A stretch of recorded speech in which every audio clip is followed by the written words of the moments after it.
आपको यकीन नहीं होगा, लेकिन मैं आपसे कहता हूं कि आपकी सरकार चाहती है आप और आपका परिवार तड़प तड़प कर मर जाए। मैं आपको आज साबित करूंगा कि सरकारें इतनी नाकारा हो गई हैं कि उन्हें आपकी और आपके परिवार की जिंदगी की परवाह नहीं है। और मैं साबित करूंगा कि सरकार इतनी लापरवाह, इतनी बेशरम और इतनी बेगैरत कैसे हो गई है। नमस्कार, मैं हूं संजय शर्मा। आप देख रहे हैं अपना चैनल 4PM न्यूज नेटवर्क। 70 के दशक में गमन नाम से एक शानदार फिल्म आई थी। मशहूर लेखक शहरयार ने उस फिल्म में गाना लिखा था, सीने में जलन, आंखों में तूफान सा क्यों है, इस शहर में हर शख्स परेशान सा क्यों है। आज ये गाना हकीकत बन गया है। केवल किसी दुख के चलते ही सीने में जलन नहीं है, बल्कि जहरीली हवा और प्रदूषण के बीच सच में हर किसी के सीने में जलन और आंखों में भी जलन हो गई है। हर किसी का सीना और आंखें जल रहे हैं। पंजाब से लेकर हरियाणा, दिल्ली से लेकर लखनऊ, पूरा उत्तर भारत जहरीली हवा में सांस ले रहा है। कुछ दिनों से हवा इतनी खराब हो गई है कि केवल बच्चे, बूढ़े और बीमार ही परेशान नहीं हैं, बल्कि हर किसी को सांस लेने में तकलीफ हो रही है, आंखों में जलन महसूस हो रही है और हल्का सा सर दर्द हमेशा बना रहता है। पिछले एक हफ्ते से AQI का सत्र 400 पार चल रहा है। 18 नवंबर को दिल्ली में AQI 1000 के ऊपर चला गया। इसलिए हर कोई तकलीफ में है, अपनी मौत को पास में देख रहा है, तड़प रहा है। AQI के इन बड़े नंबरों के मायने क्या हैं, ये मैं आपको समझाता हूँ। AQI यानी एयर क्वालिटी इंडेक्स, हिंदी में कहें तो हवा की क्वालिटी यानी गुणवत्ता नापने का तरीका। अगर AQI 50 से कम है मतलब हवा साफ और अच्छी है। अगर AQI 200 तक भी है तो भी वो हवा सांस लेने लायक है। मगर इसके बाद हवा में प्रदूषण का सत्र बढ़ता चला जाता है। 200 से 400 AQI का मतलब हवा बहुत खराब, 400 से 500 का सत्र हवा की क्वालिटी को यानी गंभीर हालत में ले आता है। डॉक्टर के मुताबिक 400 के पार AQI का मतलब है कि हवा में मौजूद प्रदूषण के कारण हमारे शरीर के अंगों पर प्रभाव डालने लगते हैं। शुरुआती लक्षणों में नाक बंद हो जाती है, सिर दर्द होता है और शरीर में कई जगह पे खुजली होने लगती है। लेकिन ऐसी हवा में अगर लंबे समय तक आप सांस लेंगे तो अस्थमा जैसी गंभीर बीमारियां आपके शरीर में प्रवेश कर लेंगी। अखबारों के हवाले से खबर है कि इस समय दिल्ली की हवा में सांस लेना एक दिन में 50 सिगरेट पीने के बराबर है। और जब जनता का दम घुट रहा है, सांस लेने के लिए लोग त्राही कर रहे हैं, उस वक्त मोदी जी क्या कर रहे हैं? वही जो पिछले 14 साल से कर रहे हैं, चुनावी रैलियां। इस महीने में महाराष्ट्र चुनाव के लिए यही कर रहे थे, अगले महीने से दिल्ली के चुनाव के लिए फिर ये करने लगेंगे और फिर बिहार के चुनाव। समझ नहीं आता मोदी जी प्रधानमंत्री हैं या बस भारतीय जनता पार्टी के प्रचार मंत्री। जिस देश के पूर्व में मणिपुर जल रहा है, पश्चिम में विदर्भ इलाके में सूखे से किसान आत्महत्या कर रहे हैं, दक्षिण में वायनाड में बाढ़ जैसी आपदा से आम आदमी दुखी है और पूरे उत्तर भारत में प्रदूषण ने कहर बरपा रखा है, वो देश के प्रधानमंत्री के पास इन सब दिशाओं में घूमने का वक्त तो है, मगर केवल चुनावी प्रचार के लिए। चलिए मान लेते हैं कि मोदी जी पूरे देश के नेता हैं, हर जगह चुनावों में जाना पड़ता होगा, लेकिन उत्तर प्रदेश के मुख्यमंत्री अपने राज्य छोड़कर महाराष्ट्र के चुनाव में क्यों रैली कर रहे हैं, क्यों बांट रहे हैं, क्यों काट रहे हैं? क्या लखनऊ की हवा लंदन जैसी साफ हो गई है? जैसे योगी जी को कोई काम ही करने को नहीं बचा है। इसी उत्तर प्रदेश के झांसी में आग की दुर्घटना में 1 दर्जन भर नवजात बच्चों ने अपना दम तोड़ दिया। इसलिए दम तोड़ दिया क्योंकि अस्पताल में आग से निपटने की पूरी सुविधा नहीं थी। और जब योगी सरकार के डिप्टी सीएम ब्रजेश पाठक अस्पताल के दौरे पर गए तो रास्ते में पहले चूना डाल दिया गया, VIP ढंग से सजाया गया। जब ध्रुव राठी ने अपने वीडियो में बहुत आलोचना की तो ब्रजेश पाठक ने आदेश किया कि मेरे स्वागत में कभी कहीं पे भी चूना ना डाला जाए। बताइए कोई कैसे कर सकता है? मानो बच्चों की मौत पर शोक प्रकट करने नहीं बल्कि कोई उद्घाटन करने आए हो डिप्टी सीएम, और जिस उत्तर प्रदेश में ये सब चल रहा हो वहां का मुख्यमंत्री महाराष्ट्र में जाकर रैलियों में हिंदू मुसलमान कर रहा है। मुसलमान और हिंदू को एक दूसरे से तो खतरा नहीं है, मगर दोनों को और साथ में सभी धर्मों के लोगों को जहरीली हवा से बराबर का खतरा है। अगर योगी और मोदी सिर्फ हिंदुओं के लिए अलग से हवा चला सकते हो तो फिर मैं भी धर्म के नाम पर वोट दे दूंगा। मगर अलग हवा तो बहुत दूर की बात है, जहरीली हवा को भी नेताओं ने धर्म के नाम पर बांट दिया है। बताता हूं कैसे। ये बेसिक नॉलेज है कि उत्तर भारत में सर्दियों में तापमान भी कम रहता है, हवाएं भी धीरे चलती हैं, जिस वजह से प्रदूषण के कण और कार्बन मोनोऑक्साइड गैस से भरा धुआं वातावरण में बहुत ऊपर नहीं जाता, हमारे आसपास बना रहता है। इस वजह से AQI का माप बढ़ जाता है। इसी मौसम में दिवाली भी आती है। अब ना हम मौसम के मिजाज को बदल सकते हैं, ना दिवाली के वक्त को। मिठाई, अच्छे कपड़े, लोगों से मिलना, पूजा पाठ, बहुत कुछ है दिवाली में करने के लिए, बहुत कुछ है और सब करते भी हैं। मगर अब राजनीतिक माहौल ऐसा बना दिया गया है कि दिवाली पर अगर पटाखे नहीं छोड़े तो मानो हिंदू ही नहीं हो। किस किताब में लिखा है कि पटाखे छोड़ने से ही दिवाली की पूजा पूरी होगी? सिर्फ राजनीति की किताब में यह लिखा होता है, काटने बांटने वालों की किताब में यह लिखा होता है। हमें आंखों के सामने दिख रहा है कि हमारा बच्चा पहले से ही मौसमी खांसी जुकाम से परेशान है। हमारे हाथ का स्मार्टफोन बता रहा है कि AQI 400 के पार है, लेकिन अपने ही बच्चे के हाथ में धुएं से भरी फुलझड़ी दे देते हैं। धुएं के बीच में और धुआं, क्योंकि नेताओं के भाषण कह रहे हैं कि बटोगे तो कटोगे, यानी साथ रहो, हिंदू धर्म का गौरव दिखाओ, पटाखे छोड़ाओ, चाहे धुएं में सांस लेते हुए मर भी जाओ। इस साल दिवाली से अगले दिन प्रदूषण 875% बढ़ गया। ऐसी हवा में क्या बस एक धर्म का आदमी सांस लेता है? नहीं, हिंदू भी इसी हवा में सांस लेता है। किसी नेता ने नहीं कहा कि भाइयों दिवाली से तकलीफ नहीं है। दिवाली अगर मानसून में आती तो छुड़ा लेते पटाखे, मगर सर्दियों में आती है, हवा नहीं चलती, इसलिए पटाखे नुकसान को बढ़ा देंगे। कोई नेता ये बेसिक लॉजिक नहीं देता, बस आग में घी डाल देता है, जैसा नेता के बच्चे कहीं और से हवा लेंगे। प्रदूषण और धुएं का बेमतलब हिंदू अस्मिता का मुद्दा बना दिया गया है इन नाकारा नेताओं के द्वारा। इसमें कोई दो राय नहीं है कि पटाखे प्रदूषण का मुख्य कारण नहीं है, लेकिन इसमें भी कोई शक नहीं है कि उनसे प्रदूषण बढ़ता है। पिछले साल IIT और सेंटर फॉर पॉलिसी रिसर्च के जैसे दिग्गज संस्थानों के लोगों ने मिलकर एक रिसर्च पेपर तैयार किया। दिल्ली और आसपास के इलाकों में बढ़ते प्रदूषण को 1990 से 2022 तक स्टडी किया गया। मकसद था ये जानना कि कितने सालों में आखिर दिल्ली की हवा को कौन जहरीली कर रहा है। व्हीकल से निकलने वाला धुआं, रोड पर फैली धूल, बेतहाशा हो रहे कंस्ट्रक्शन और फैक्ट्रियों से होने वाला प्रदूषण, 3 सबसे बड़े कारण सामने आए। 70% से ज्यादा प्रदूषण इन्हीं 3 कारणों से है।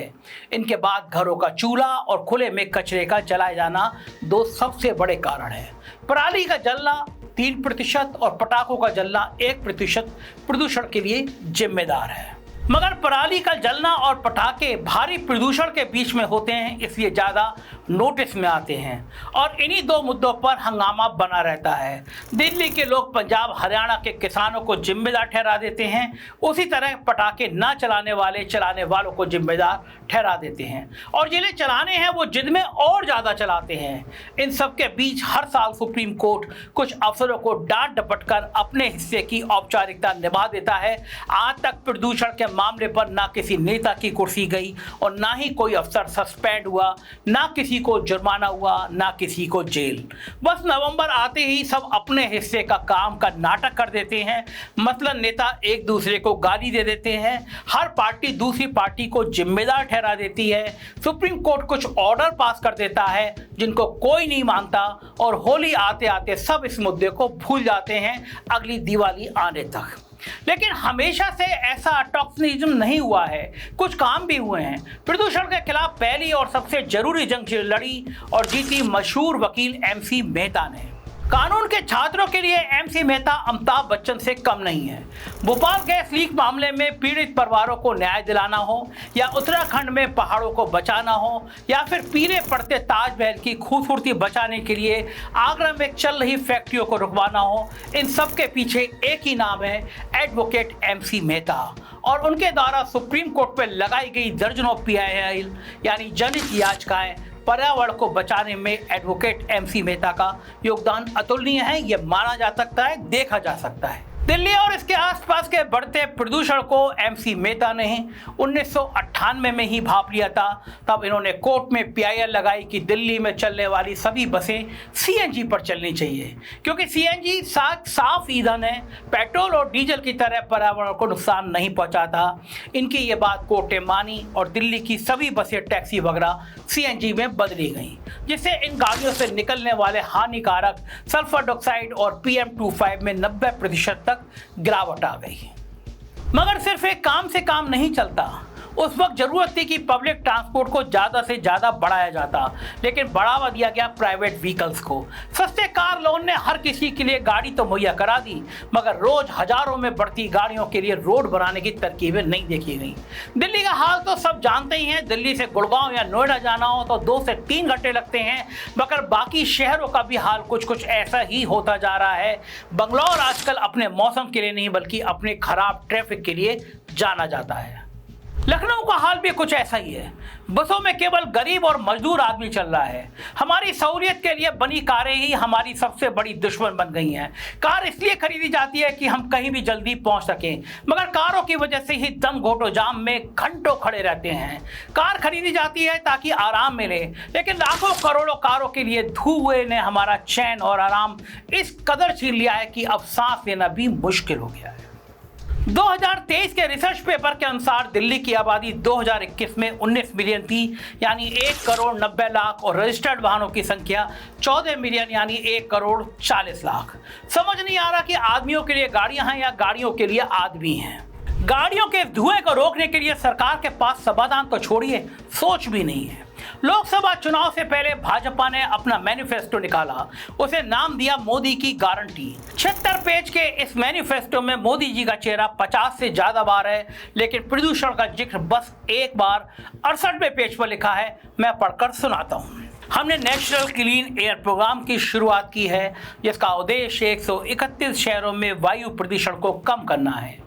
इसके अलावा हम सुनिश्चित करेंगे कि देश के सभी क्षेत्र NCAP के नेशनल एयर क्वालिटी स्टैंडर्ड को प्रभावी ढंग से प्राप्त करें, जिसमें विशेष रूप से 2029 तक 60 शहरों पर हमारा ध्यान केंद्रित रहेगा। मैंने मैनिफेस्टो का एक शब्द का यूं इसलिए पढ़ा ताकि पक्षपात का आरोप ना लगे, लेकिन मैं एक वादा मोदी जी ने किया, लेकिन इसके आगे पीछे की सच्चाई वाला बयान कहीं नहीं आया। NCAP की शुरुआत तो मोदी जी आपने की है, मगर यह नहीं बताया कि कब की है। मैं बताता हूँ। NCAP 2019 में शुरू हुआ, 10,000 करोड़ का बजट भी दिया गया, लेकिन 2023 तक मोदी जी इस बजट का केवल 2/3 ही इस्तेमाल कर पाए, यानी बजट भी खर्च नहीं कर पाए। और कमाल की बात देखिए, खर्च किए गए पैसे में से केवल 0.61% फैक्ट्रियों के प्रदूषण को रोकने में लगा, 12% के आसपास गाड़ियों का प्रदूषण रोकने में, और केवल 14% कचरे को जलाने से रोकने के लिए खर्च किया गया। यही कारण है कि फैक्ट्री आज भी हमारी नदियों को गंदा कर रही है।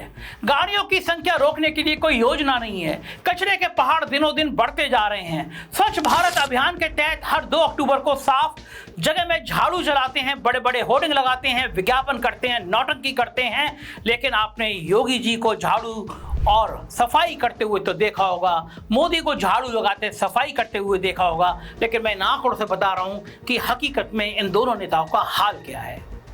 अगर सड़क पर नए कूड़ेदान और साफ सुथरे शौचालय कभी दिख जाएं तो मुझे भी फोटो भेज दीजिएगा, क्योंकि मुझे ऐसा कुछ पिछले 10 सालों में कहीं दिखा नहीं। सार्वजनिक शौचालय में आप नाक बंद करके अंदर घुस सकते हैं, आपको उल्टी आ जाएगी, इतनी बदबू आती है। NCAP का 64% बजट सड़कों से धूल हटाने में खर्च हुआ। आंखों में धूल झोंकने वाले मुहावरे का इससे अच्छा उदाहरण कहीं और नहीं मिलेगा। सड़कें वैसी ही धूल से भरी हुई हैं। 4,000 करोड़ 2023 तक धूल हटाने में उड़ भी चुके हैं, लेकिन मोदी की गारंटी ने 2024 में फिर से 2 लाइन लिखकर प्रदूषण वैसे ही मिटा दिया जैसे हम सबके खाते में मोदी जी ने 15 लाख डाले थे। ऐसा नहीं है कि प्रदूषण का कहर बाकी दुनिया ने ना झेला हो। 5 दिसंबर 1952 को लंदन शहर धुएं से भरे कोहरे से गिर गया, जिसे ग्रेट स्मॉग का नारा दिया गया। 4 दिन तक कुछ दिखाई नहीं दिया। सैकड़ों लोगों की दम घुटने से मौत हो गई, लेकिन इसके बाद ब्रिटेन की सरकार जाग गई। फैक्ट्रियों को लंदन शहर से बाहर भेज दिया गया। थेम्स नदी में किसी भी तरह का वेस्ट डालने, कूड़ा डालने का, कचरा डालने को अपराध बना दिया गया और नदी को सिर्फ नदी मानने वाले अंग्रेजों की थेम्स नदी शहर के बीचों बीच साफ पानी के साथ बहती है। और हमारे मोदी जी ने अपने को गंगा माँ का बेटा बताने वाले मोदी जी के राज में गंगा और यमुना को पूजा तो जाता है मगर साफ नहीं किया जाता। दुनिया की 12 सबसे प्रदूषित नदियों में गंगा सबसे ऊपर है, जिन्हें वो मोदी जी कहते हैं मैं बुलाया है, माँ गंगा ने बुलाया है। उस गंगा का ये हाल भाजपा सरकार में और बढ़ता जा रहा है।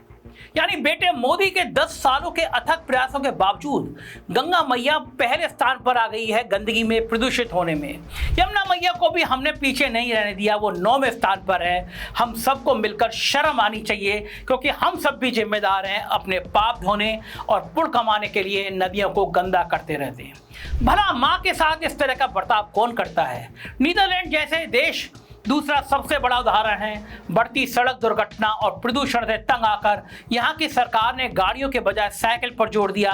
आज वहाँ की राजधानी एम्स्टर्डम में सड़क पर हजारों साइकिलें चलती हुई देखी जा सकती हैं। पब्लिक ट्रांसपोर्ट के नाम पर हर कुछ मिनटों में चलने वाली रेल है और गाड़ियां सड़कों पर काफी कम हैं। मोदी रातों रात नोट बंद करा सकते हैं, लेकिन गाड़ियों के प्रदूषण को रोकने के लिए कोई सोच नहीं है। योगी बने बनाए घर पर बुलडोजर चलाने में विश्वास रखते हैं, लेकिन बनते और टूटते घरों के बीच उड़ती हुई धूल को रोकने के लिए कोई उपाय नहीं है।